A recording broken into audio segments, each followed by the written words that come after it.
السلام عليكم ورحمة الله وبركاته. ازيكم يا باشمهندسين؟ اخباركم ايه؟ يا رب تكونوا بخير. النهارده معانا كان معانا عنصر صبته اقل من 50 متر، فخدنا مجموعة مكعبات اللي هم الست مكعبات دولت.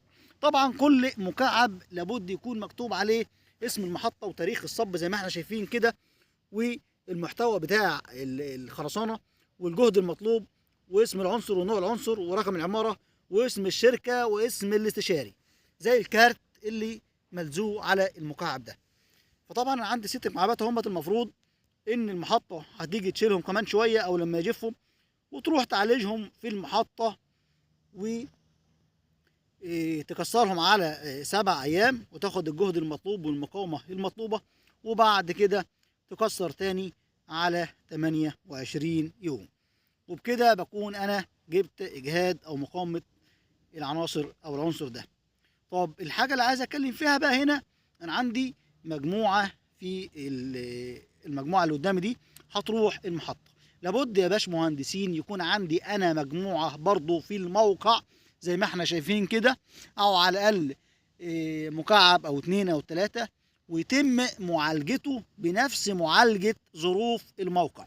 لان انا العناصر او المكعبات اللي بتروح عندي المحطة فطبعا بيتم معالجتها معالجة قياسية أو معالجة في ظروف قياسية.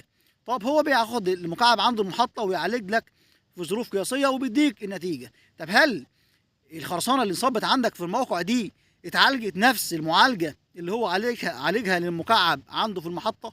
فأنت بتاخد برضو مجموعة عندك وبتعالجها بنفس طريقة معالجة الموقع، سواء بقى بالتقطير او سواء انت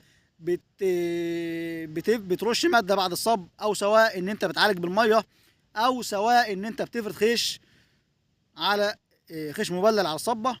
زي ما بتعالج العنصر عندك بيكون عندك برضو مكعب او 2 أو 3 بتعالجه بنفس المعالجه دي في الموقع. وفي نفس الوقت المحطه بتاخد المجاميع بتاعتها والمجموعه بتاعتها بتعالجها بظروفها هي او بمعالجتها هي عندها في مكانها.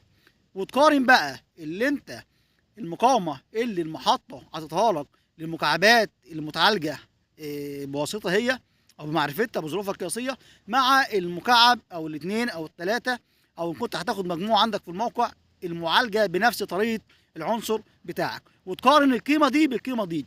لو القيمتين قريبين من بعض يبقى كده الدنيا تمام مفيش اي مشكله. طب افرض لقيت ان معالجه المكعبات اللي خارجه من المحطه المتعالجه بالظروف القياسيه فرق كتير قوي عن المكعب اللي انت سيبته في الموقع ومتعالج بنفس الطريقه، فدي بتكون هنا مشكله.